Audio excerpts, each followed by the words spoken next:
All right. 1, 2, 3. Nailed it. I realized it was only you two because Ellie and I did not clap. Oh, Jay and I nailed that. Let's go.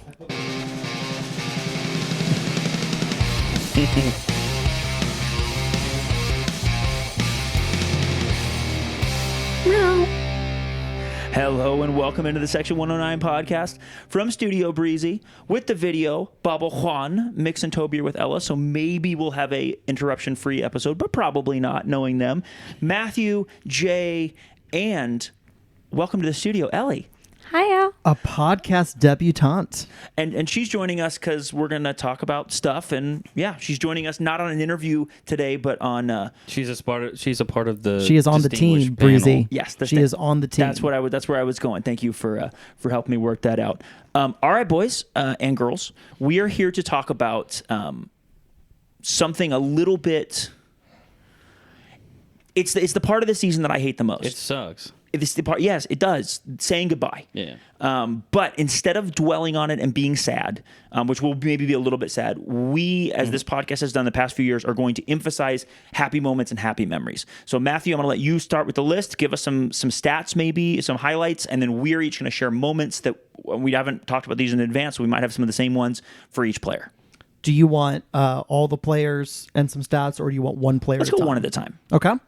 Let's start off with Jungwoo So. Played one season this year. Played in 17 matches. That includes the open preseason games. Mm-hmm. And he was a part of a team. If you played 45 minutes or whatever, I still gave it to you. He was a part of 5 clean sheets. Okay. As a defender playing almost exclusively just right back. I think that is the rule, by the way. I think it's 45 minutes. If you start and play at least 45, I think you get a clean sheet. Anyway, that's how we do it. I don't care. So yeah, let's start with Jungwoo. Man, I'll start here. So a couple different things. First of all, it was really, really cool to see a guy make the team out of open tryouts. Yes. That was going to be what I was going to bring up. So like that was the coolest part. It was also such a big deal, and I to have him play the first 6 games of the season / preseason, because right back is the position we had all the injuries possible in. Yep. And he just played and provided valuable minutes and a lot of wins right off the bat. Any specific moments from y'all?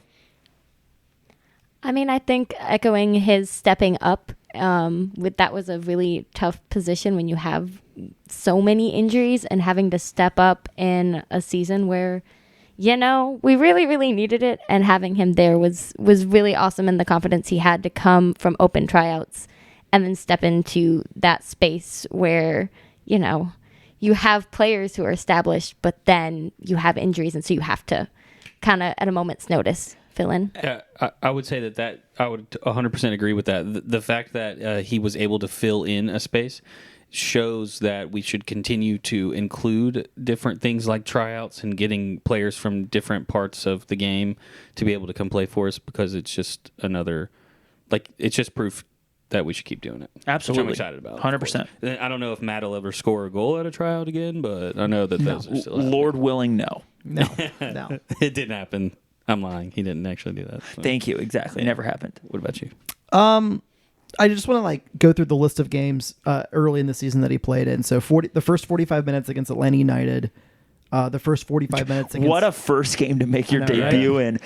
Professional debut against Atlanta. To be fair, they're not that good. We tied them 3-3, and they were lucky to be 3-3. But at the time, it felt like a really big game. Playoffs in MLS and everything. Yeah, Atlanta United, he played the first 45 against one Knoxville, the first 60 against Huntsville City, and then he started and went 90 in the Gold Star season opener, started and went 90 in the U.S. Open Cup game in Des Moines, Iowa, and then went 45 at Albion before we saw the return of Colin Stripling, who very much took the position over from there. Although I thought actually one of the best games that Jung played this season was right after the U.S. Open Cup game in Birmingham. The squad immediately goes to Michigan to play. And Jung's not the most physical, imposing type player, right? He's very, very different from Colin in that kind of regard. And I thought he had a marvelous game at Michigan, and dealt with the physicality very well. Played within himself. I thought he was just fantastic. And I mean, we saw him a few more times, some friendly games, and a couple more times in the league, especially once Colin got injured again. But I'll remember some of those early games where we're down to our third right back, and arguably kind of our fourth, because we had been playing a guy in Tom Marriott in preseason, a lot of times at that kind of right back role to fill in, and then I guess Tom's visa situation never got sorted out in time for us to move on or whatever, and so it kind of Jung just gets thrown into it, and there you go. And I thought he did really well, so I'll miss him. It would have been fun if we had been around in Nisa for another year. I'd like to see what he could have done, and maybe a slightly more expanded role. If Nisa survives, I hope he gets a spot. I think he'll he should become a starter somewhere in Nisa. Exactly. Yeah, I was gonna say I would have loved to see that too, but thank God that's not happening. Yeah, thank God we're not staying in Nisa. You want to move on to the next? So Jung Woo-so, thank you, dude. Thank you for your service. Thank you for representing us with pride and representing us well. And wherever you go, once a blue, always a blue. We can't wait to see where you go. Matthew, who's next? Let's move on to Lenny Lopez. 1 season this year, 6 goals, 1 assist in 23 matches. Ellie, I'll let you go first. Okay, my favorite memory is after I think the first game he played in. His parents came to the bar after, and we gave him his chant. Oh, the first home game, yeah. Yeah, and I remember his mom pulling out her phone, and I remember him you could see how embarrassed he was that his mom is filming him walking up to the bar while all of the fans are chanting for him, and like being really like humble and being like, thank you. But you could see the like, Mom. One of the greatest chants we've ever written, and it's not even close. Absolutely. Or not even close. That is in the top tier, and that tier does not have a lot. There's a big space below that. There's a couple other songs I'm sure we could go through. Yeah, that's not getting reused so for just good. anybody. No. That one's taking a season off at minimum, maybe 2 seasons off. Which honestly, I think that's a huge compliment to Lenny. That, like, number one, the chant that the song's a banger, and number two, that the song's getting retired temporarily. Absolutely. Jay, what about your top Lenny moment? I don't think I have a top moment per se, but I will say that the one thing I'll miss the most about him is like he passes the vibe check so so fast. The moment you meet him, you're like, well, shit, you're a nice dude. You're cool. You're hilarious. So he just on the field, he had just checked that vibe check box, dude. 100%. Coin felt right for that. Like Yeah, he was all, and like his athleticism coming off the bench, like he was such a different look, but he could play out wide a little bit. He could play in a 2, he could play in place of Marcus. And I always loved, last year we did not have Lenny was not really an enforcer, but like he's so much bigger and different and younger and like just different than Marcus that like you'd see Marcus start getting beat up at the end of games by frustrated center backs, especially if we were winning. And then you brought in Lenny and tried that shit with Lenny. Weren't doing that. That's just a whole new it was a whole new wrinkle and I loved it. My top moment was him scoring on his first ever professional touch. Damn you for stealing that from me. I thought you might be going there, so I figured I'd steal it before you got there. So Matthew and I went out to San Diego, and he comes in for his first one, and like literally his first touch to make it 5-0. I mean, he's on the field. I think he gets subbed on for the corner kick, and it's not a direct corner, but it's a recycled corner. And then just like, there he is, boom, goal. It was a great capper on a great day. And the way like everybody mobbed him was really, really cool. He's got a pretty good story. Like even Jean came all the way up from goal. That one, yeah. He's got a really good story. Lenny does, because like he's tried out for pro clubs for like, it was like a full year at that point. I think he was in camp with Tormenta last year, but didn't actually make the team, and kept going on trials and kept doing things, just trying to get a chance. And I think he actually played against us for the Charlotte FC MLS Next Pro, like the end of the 2022 season. Mm-hmm. And that's one of the ways that we kind of got a first look at him, was that game. So like, just, I love it when players just work relentlessly hard and keep trying and keep not giving up. And then when they, like, especially in that one moment where he scores on his first touch, like where you just take the chance when it finally comes to you. And yeah, I think it's just such an awesome thing. And I'll definitely miss the vibes and the way, like, you know, check. he was absolutely unreal when we're chasing a game and needed to put on a second striker and do something like that. Like, it was fun. Lenny, I can't wait to see what you do, man. Thank you for always passing the vibe check, for representing us well. And, all once a blue, always a blue. Can't wait to see where you go. All right. I won't lie. Like, specifically for us as a club and how community oriented we are, passing the vibe check is pretty important. It's very important. And honestly, like, and this is no offense to anybody else, not everyone passes the vibe check. Yep. Like, and he passes it. Like, he kind of sets the vibe check. Yeah. Whenever I would him agree. and Sebastian, after every game, when they would come in, Yeah. between the two of them, whenever they came in, whatever was going on, those two dudes had the whole vibe kind of set for everybody. Yeah. Okay. We want to move on to the next one? Yeah, let's move on to Mataya Mwape. 1 season in 2023, 5 goals, 7 assists in 31 matches. And 5-5 in the league. Jay, why don't you take this one first? My favorite moment was when he eviscerated that dude's ankles. Oh, which one, you ask me? Multiple people. Specifically on the right wing and down in the corner whenever he gets the ball and he turns and takes position and runs at a guy. That's my favorite. 100%. I love seeing that. Michigan moved Andres Chalbo to right wing to make him literally the furthest place possible away from left back, because he was never allowed to play left back again after giving up, after literally dying at Finley Stadium at the hands of Mataya Mwape. Yeah. Always really fun to watch him just absolutely shred grass. It's a lot of fun. His feet move really fast. Ellie? I'm really partial to his chant. The chant that we have for him, and getting to use that in stadium was really, really fun.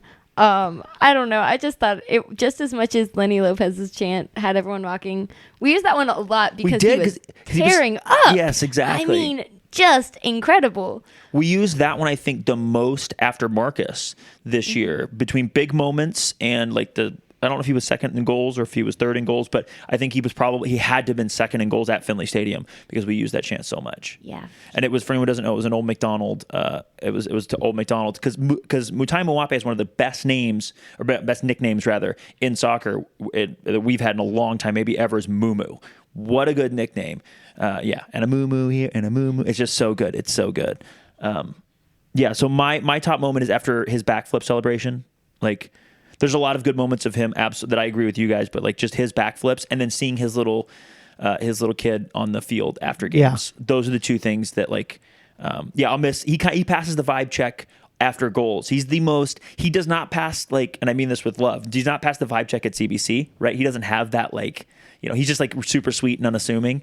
He doesn't light up the room by like being a big personality like somebody else might be, but on the field, he has the exact opposite. He is that big personality. When he gets a round off back handspring after a goal, I was ready to say something about whatever that. I was going to say back handspring, back flip, whatever it is. Say a flippity doo-dah, but yeah, perfect. It just it passes that vibe check, baby. Oh man, flippity doo-dah. Flippity doo-dah. That's yeah. I'm never calling it anything else. That's what it's called. That's what it's called. That's a scientific, technical name for it. Matthew, you got anything specific from Mataya? I think about some of those early goals that he scored. He scored 2 goals. Curlers. Scored 2 goals against Gold Star in the first regular season game of the year. Both assisted by Taylor Gray, if I remember correctly. that is actually correct. No, he was just an absolute spark, and there were days where when Mumu was on, like, we were untouchable. Yeah. Yes. And something that's really good about Mumu, and something that I think whoever gets him next will really appreciate, is that he came very well regarded as a human being from both Tormenta and Richmond, his kind of 2 previous clubs. And I think we'll give him that exact same review. And yeah, I couldn't say, I can't say nicer things about him. It was wonderful to have him and his family here. I think this year especially, we were a much more, not necessarily older per se, but we were a much more mature team. For sure. I mean, like 7 dudes had kids, right? I think we added 2 during the season.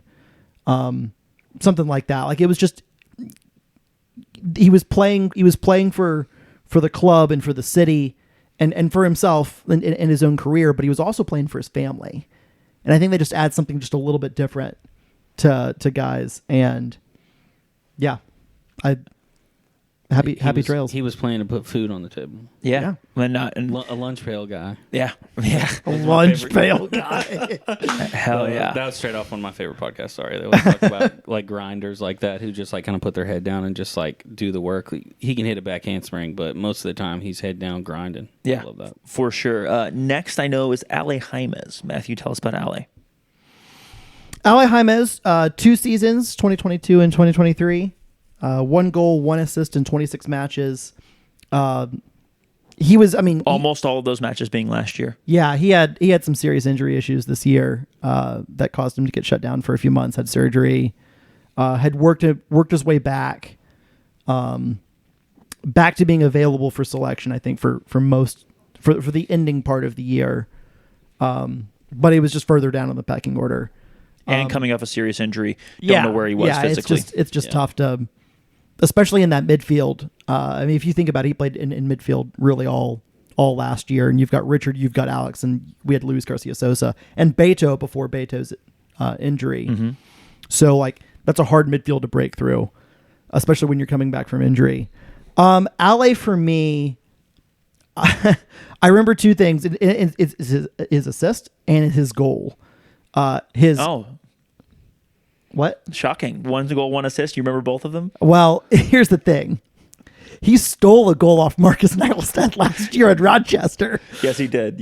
Which would have given Marcus 20 in the league, by the way. Yeah. But like, just like, like, and here's the thing, like, who cares? Because that might be the only like 0.99 XG chance in history. You know what I mean? Yeah, because the ball's going in. It was like literally over on the line, and he just like taps it in. It was so good. And then I don't know if you guys remember, but he scored he assisted for Marcus in the Atlanta United game at the beginning of the season. Yep. I thought he came into the year with a new look, and he looked like he'd taken a real step forward. Yeah. It's a bummer. Shame. Injuries derailed it. He didn't play a lot of minutes this year. I don't know if you guys have particular memories from this year or last that you want to share. So I remember when he was first announced, I was just moving back home from North Carolina. And I saw that he had gone to school at NC State, and I was so excited to meet him. And I for whatever reason, didn't end up talking to him about it until like the very last match last season. And I just remember how awesome it was to, like, he was the first player that I think I actually like walked up to and was like, hey, like, I'm this person who's a big fan of your team, and like, you're really awesome. Like, you play really well. I'm really excited that you play for the club. And we ended up talking about North Carolina, and I was like, okay, like, it's really, really awesome to like have that really awesome first interaction. Hell yeah. So Nice. super nice guy. That's awesome. Mine would just be getting to watch him and Damian play on the same side every now and then. And being confused who was who. That, but also their interchangeability in play. They had very similar styles, so I always enjoyed because he can be like a bit of a bruiser sometimes. Like For a little guy, for sure. yeah, when we need like a physical touch in the midfield, I just remember that about him and seeing them whenever they played together. And were they wearing a similar number? Yeah. Like I remember so many people being like, who is, because and then similar hair, like they're similar stature, similar haircut at the time, like They were just tricky little 1-2s, and like I really liked the little intricate way they played. Yeah, for sure they did play well together. I'll tell a quick story. So number one, if you want to listen to Ali Jaimes' story, last year we interviewed him and Chris Bermudez on episode 85. Wow, that's a lot of episodes ago. We're in the 150s now, which is wild. Quick Ali Jaimes story that I can tell. I don't believe I've told it on this podcast. I saw him at a Highland Park Commons during the season last season, and he was like I saw him on the field, but he didn't know I saw him on the field. And so he was definitely playing during the season at Highland Park Commons playing pickup, but then he saw me and then but we kind of like make eye contact, kind of didn't. And then I kept walking. And then like next time I saw him, like, I don't know, a minute later, he was like not on the field. And then he was like, I can't find my keys. Hey, has anybody seen my keys? Oh yeah, I'm just here watching my girlfriend play. Like he was definitely like loves ball so much. He was out there playing at HPC when he definitely shouldn't have been, quote unquote. Which number one, I didn't tell anybody. And if I've told it on this podcast, I hope I haven't. I don't think I did ever told it on this podcast, but it was a really endearing moment to me because number one, nothing bad happened, right? He didn't get hurt. He was just whatever. And number two, some NBA players I found out have like clauses in their contract that are like love of the game contract clauses, meaning they are allowed to play in any game they want to play as long as it's basketball, anywhere, anytime. So if they see a park on the way home, they can go play. I don't know if that still exists. It did exist. Play like in the Drew League during the summer. Yes, exactly. Like that, yeah. Exactly. And I don't know that those exist anymore, and I don't know if those exist in our contracts, but it just made me happy that he loved playing so much that he was out there playing at HPC on like a Wednesday night or Tuesday night or whatever when awesome. we had a game that Saturday. I changed my mind. I think the LA Force players playing at home on a Saturday and then a cash game on Sunday is actually good because it's for the love of the game. That's adorable, Matthew. Matthew, we have two left. Two guys that played multiple seasons. Take me through the first one. Yeah, let's do Colin Stripling. 2 seasons, 2022 and 2023. He scored 1 goal, had 3 assists in 49 matches. 20 of those were clean sheets. Wow. Jay, Ellie, take me through some Colin Stripling thoughts. Yeah, definitely my favorite Colin moment. There's a lot. I think he's a hilarious guy. But whenever Pete, and Reed, Pete, and I did the crossbar challenge, and he stepped up and hit it, and just kind of was like a boss about it, and like went back like, he was like, he wasn't being quiet, but he wasn't like going like crazy about it. Because typically during the video, everybody will kind of surround you and like go crazy. And he like put his arms out and ran, but it was more of a like, yeah, I knew I was going to do that shit. Hell yeah. That's one of my favorite moments. So he was an awesome guy. Hell yeah. By the way, if you want to listen to Colin Stripling's soccer journey, you can go back to episode 75 with just Matthew, by the way. Whoa. According to this. That must be I a think gem. Matthew sat down by himself. Oh, it was me with Colin and Alex McGrath. Yeah. Yeah, that did happen. Gem of a pod. Well, Whiskey and Medela were there, I think. Oh, that counts. That counts. That definitely counts. Ellie, do you have any memories to share? Watching him play was really fun. Like he was one of those players that I was just like, I'd turn around and if like he was one I could immediately spot, and I'd like almost 10 times out of 10 I'd turn around and be like, he would be taking someone on. I'd be like, oh wow, okay, so this is happening right now. I know what's going on, where we're at, and it was really fun to just like get to turn around and I could like, okay, so we're great, cool, fun. He just took someone down. Nice. Let's move on. Yeah, physical play for sure. I think it's really fun is Colin and JP as well on the other side, like really allowed us to play how we wanted to play, which was to have a traditional back four in defense, but also have help for Richard, especially in if there was a turnover in the attacking third and we were trying to stop a counterattack from occurring at all, or just someone to help with the tempo of kind of quickly get that ball from one side of the field to the other. He was incredibly good in possession for us. And I mean, like every player matters, right? To be able to do what you want to do. But I thought Colin's ability to be a center back at times, or right back at times, and a defensive midfielder at times was just so important to be able to plug into that position and really own that side of the field, and allow the attacking players to have a little bit more freedom, stay a little bit higher, try to get themselves into some 2-on-1 scenarios, and he was just there doing 3 positions at the same time. Yeah. Just so important for the team, and has been an incredibly important part of the team for 2 years now. And yeah, it was about time for you to take one from me. Yeah, could not agree more with all of that. Additionally, I will say on the field, he really passed the vibe check. Like he played really hard with a lot of edge to him, and nobody loves a Rondo more than that guy for being a big former midfielder, now center backs, now converted right back, like lumbering in a good way, but like a big guy. Bing, bing, bing, bing, bing, on the ball. Ball never bounces. If you watch him like play the ball, it always skims across the surface, like really clean touches. And he loves a rondo, loves to receive in pressure, turn out, and then like play short and then have it back to him. I mean, he just... That only emphasizes what Matt said about how if him and JP were playing really good on the outside on either side, the team got to play the way that they wanted to. He was really special. I think in a lot of ways he was the key to taking us to a new level, not to setting our floor, because guys like Aiden and Anatoly and Rich and Marcus really set our floor this season, and Jean set our floor overall, and I guess JP. Anyway, a lot of players set our floor. I can just keep naming players one at a time. Literally everybody. But he really helped set our ceiling along with our wingers. It was him and the wingers that really like showed how far we could go. And so, man, I will miss him. I will miss the post game hugs. No one on this year's team gives a better post game hug. I feel like I'm the personal judge of those. I give lots of big hugs after games, wins or losses. Like Colin is a great dude, and yeah, I'll miss him. And he's 29. I don't know what he's going to do. I don't know if he's going to pop up at another team. You know, this is kind of the age, and I'm not suggesting he needs to call it quits because he played at a very high level this year. He could play at another couple years, I'm sure, at a high level. But also, this is the age that a lot of guys call it quits. So, like, what's he going to do? I'm very interested to see where he goes. Does he, take that big chiseled jaw and go be a guy in the professional world, or does he go chase that dream some more? I don't know, but I'm interested to see where it goes. Colin, thank you for 2 magical years, man.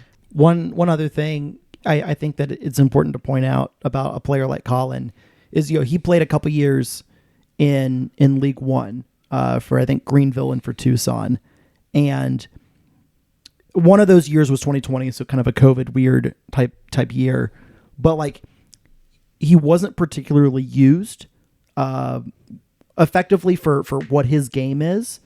And I think you see this a lot with players that are in and out of teams, in and out of maybe different leagues and kind of how the league's style and how they play.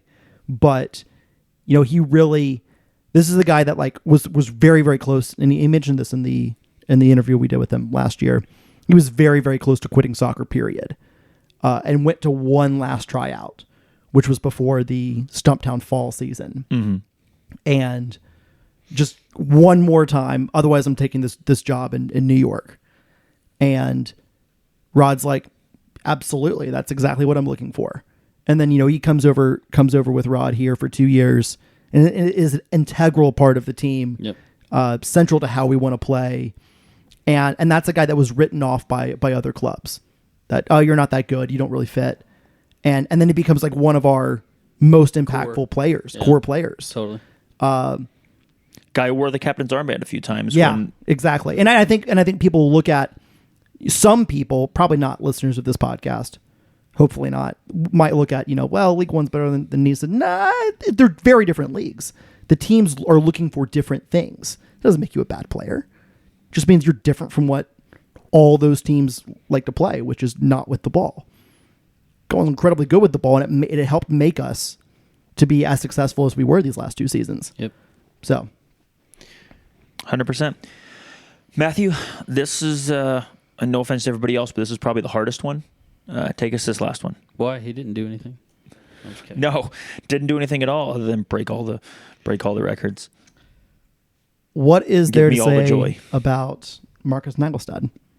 3 seasons, 2021, 2022, 2023, 58 goals, 16 assists in 87 matches. Those 87 matches, rough math here. You've got Zeka, you've got Juan, you've got Richie. Richard's now 3rd on the list all time. I think Luke is still 4th now. And I think Marcus is 5th all time in appearances for CFC. That's surprising to me. Just it came so fast. Yeah. He's the club's leading scorer. He's going to be 5th in appearances. Assist in 16 is going to put him down in probably maybe still top 10, but like right at the bottom of the top 10. But like he's a goal scorer. So you think about the goals, and obviously there's a volume of goals, but think about like the magnitude of some of those goals just from this season. He scored in 8 straight league games this year. And then, he also scored in four straight. Savannah, Rochester, Savannah, and Club de Leon in the regular season. Golden Boot twice, 2 times in a row. 2-time Golden Boot winner in Nisa. And by the way, last year Golden Boot and Golden Ball, and he didn't play the first 5 games or whatever it was. Yeah, like 3 or 4, something like 3 that. games. Yeah, no, I mean like he's obviously done. I mean like he's a first ballot Hall of Legend when When he hangs him up. well just we're saying goodbye now, and I don't think there's gonna be a clock on him continuing to play somewhere. Like 3 years are up, like putting this guy in the Hall of Legends, right? Like he's Mount Rushmore for us, and he's been a big part of what we've been able to do the last few years, with 2 different coaches, really 2 different styles of play. Completely different styles of play. Still productive either way. Yep.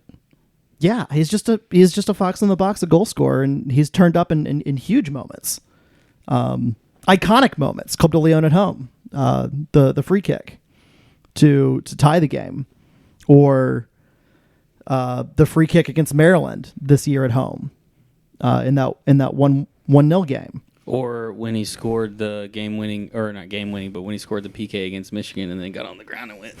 That was a game-winning PK. Yeah, was it? Okay, good. Yeah, that's right. That was at the end of the game. Oh, maybe the most worthwhile red card of all time. I think He didn't get red card. Suspension. He got a suspension for it, but it wasn't a red card. it Fuck was a Nisa. damn, He didn't get it any was a cards. damn good gif. Yeah, Have it to make was. a And damn fuck good gif Nisa. off of that. I mean, like, just this is not going to include. This will not include goals that were scored in the Independent Cup over the last 3 seasons. But like, you want to know how many goals he scored in his entire professional career? It's got to be like 200 something, or some crazy number. I'm going to try to make sure there's no college goals in here, and I don't see any. 160 plus the Independent Cup. It's a lot of goals. Yeah, it's a ton of goals. So, and he definitely scored 1 last year in the Fox in the Independent Cup, box. and he scored like, I don't know, 4 or something like that in 2021. Yeah, like 165 goals in his professional career. Yeah, until we had Decent. him, And that's not even including friendlies or anything like that. Like, until we had him come in, I'd never felt the most comfortable in our striking. Like whenever we were moving forward, but as soon as we had them, the first couple goals, it was just like you could tell how clinical and how different he was from the strikers that we had come from, or really it was that whole system with what we were doing at the time. But it was just a breath of fresh air, being like, oh, okay, this guy knows how to bag it. This is what we freaking needed.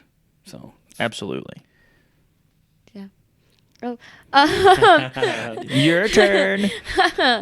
I mean, he's had so many iconic moments. It's hard to pick just one. I loved almost any time that he got a free kick, getting to turn around and just breathe for a second and being like, okay, we have a goal coming now. Everyone, let's get ready to celebrate. Like, it became a running joke in my household if we'd watch the games. Like, he would get a free kick and we would look where it would go and we'd go, okay, so Marcus is gonna have a goal. Just give it a few minutes. Like, we know this is gonna happen, and we would all just kind of sit back and go, "Yep, there it is. That's it." And then I mean, he's had some iconic celebrations. The celebration with he and Rod is yeah. I want a sticker of it. I don't know. We got to do that. I got to design that one day. We'll figure it out. Yeah, you got to draw that one. But he's had so many iconic moments that it's so hard to pick just one. And he's such a nice guy too. On top of that, like every time he'd come to the bar afterwards, he'd be like, he passed the vibe check in my book. I don't know if different vibes, but for sure. Different vibes, but yeah. Also, you know where he passes the vibe check? Twitter. Oh my gosh, I love his Twitter account. Yeah. It's golden. I think it was the last podcast I was on before the semifinal. We were talking about it, and I remember being like, "Yeah, he doesn't miss. He He's really an doesn't. absolute straight shooter, dude. He is an unreal Twitter follow." My favorite is the one after I think the Maryland game where the Bobcats fans accused him of flopping, and he took a picture in Target or Walmart, with a box of Tide. And then they like went after the Walmart or the Target afterwards, and I was like, "What? Do you really think you're gonna win this argument? Like, he's Twitter gold. There's no way you're gonna like he's gonna roast you for this. Like, let's just take a step back. You've lost already. Don't keep going. And then they did. And then he completely roasted them afterwards. I was like, they went after him. They're like, what kind of, backwards ass Walmart is that with all the messy shelves or whatever else? And he's like, the one closest to your stadium. The funny thing too is like he could do that and know that like the moment anybody else said anything, that you guys would just ratio whoever that was that he was arguing with. For sure, but also like have his back. He also didn't need it. help. He didn't need it. no. Unlike most, where like you're like, where are my friends at? Where are my friends who agree with Yeah. me? He didn't like. He could have done that for sure, but he didn't need to because he was like, it was like, well, I can't. He just took a Elon Musk flamethrower to these guys, Yeah. like. They got nothing. I responded many a time to a Marcus tweet with just the oof, the oof size meter. Oh, so good, man. I'm gonna miss him on the field. I can't do a lot more than you guys have already said because he has so many. He has more on the field moments, more big on the field moments than any player in CFC history. Yeah. I mean, goals are the biggest moments, and he has more than anyone else. I'll miss him off the field, man. I'll miss him off the field a lot. Yeah, solid guy. Yeah. Awesome dude. Seeing him and the dogs walking around, getting to chat with him a little bit two off seasons ago. We had coffee, chatted a little bit. They actually stayed in one of our Airbnbs for a little part of the off season while they were figuring out what was going on and like where the next career steps were. And man, I got to see Marcus a lot. I got to see him, a few times a week. And I don't know, man. I see him training kids out of the HPC. I see him riding his bike. I think you saw him yesterday, Jay. You said He's a regular at Need Loves, or at least he's absolutely a regular at Need Loves because I've seen him in there twice now. And then I'm not there that often, right? So yeah, it's just I'm gonna miss him. I'm gonna miss him on the field. We're gonna miss him on the field. I obviously like soccer's a business, and for whatever reason, for him and for the club, this is where it ended. I would be lying to you if I didn't say that I'm hoping that if things don't work out, that maybe he gets back in preseason again with us, and maybe he can be back. But I don't know. I'm not saying that's going to happen, but that's like what my heart wants, because my brain knows that this is the part of soccer that sucks. Yeah. Where you have to say goodbye to your heroes, and at this club, those heroes can also be your friends. Yeah. And but this is not goodbye permanently. This is see you later, see you around, see you soon. And man, I can't wait to see what Marcus does next. If it's not in a blue shirt and wherever it is, going to be pulling for him and wanting only the best for him. 100%. Well, let's wrap this guy up. I think we've done as good a justice as we can. Thank you guys. We're not kidding when we say once a blue, always a blue. We're so grateful for all of you. You make Chattanooga what it is, and Chattanooga Football Club. You are an integral part of making it bigger than just a football club. So thank you. We love you, and we'll catch up with you soon. Peace.